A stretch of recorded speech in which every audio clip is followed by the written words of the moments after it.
the sky overhead, and God in his heaven. That, in a modest way, is what I've tried to do for Columbus.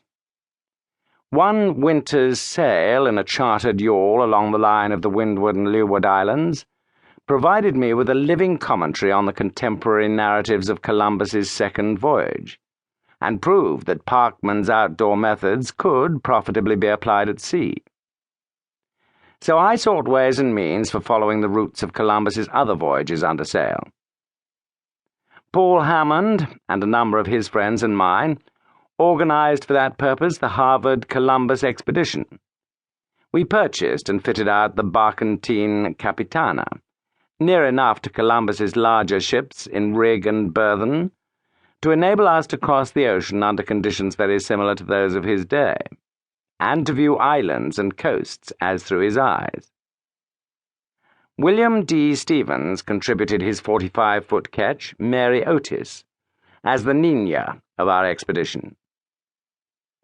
Departing separately in August and September 1939, we dropped down near enough to the latitude of Columbus's first homeward passage to check his observations of weather, birds, and Gulf weed. At the Azores we met and examined very thoroughly the island of Santa Maria, where Columbus had unhappy experiences, then sailed by the track of his first voyage to Lisbon, Cape St. Vincent, and Palos. Thence, by way of Sanlúcar and Cadiz, we caught the winter northerlies to Porto Santo, Madeira, and the Canary Islands, all associated with Columbus. Our ocean crossing from Gomera to Trinidad was approximately on the route of his third voyage, and we made exactly the same Trinidad landfall on December the 12th, 1939, as he did on July the 31st, 1498. With somewhat more trepidation than his journal exhibits, we sailed through the Boca de la Sierpe into the Gulf of Paria.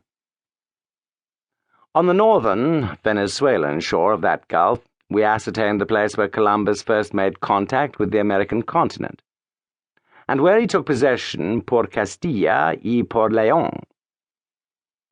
Passing out through the Bocas del Dragón, we followed the route of the third voyage to Margarita, visited Cartagena, and joined the route of Columbus's fourth voyage at the entrance to the Gulf of Darien, where he took his last departure from the mainland. The somewhat confused accounts of the fourth voyage became clear as we reconnoitred the Caribbean shores of Panama and Costa Rica, and with the aid of a native sloop we effected the difficult landing at the mouth of the Rio Belén, where Columbus attempted a mainland settlement. After identifying the passage between Almirante Bay and Chiriqui Lagoon, which Columbus expected would lead to the Indian Ocean, we called at his Cariay in Costa Rica, and proceeded to Jamaica, where our Capitana paid homage to the ghost of his, at her last resting place in St. Anne's, or Santa Gloria, Bay. During the summer of 1940, Captain Stevens and I sailed Mary Otis along Columbus's course of the first voyage, from the San Salvador landfall, through the Bahamas to Cuba, and along the beautiful Oriente province to Cape Maizí.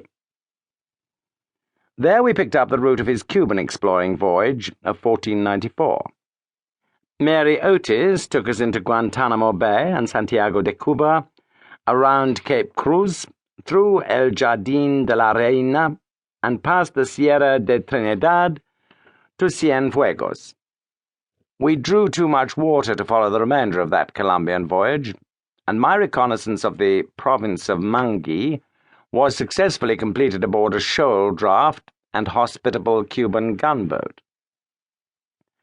On other occasions in 1938 and 1939, I sailed in government patrol boats, native sloops, or anything I could pick up, along the shores of Hispaniola, the Virgin Islands, and Puerto Rico.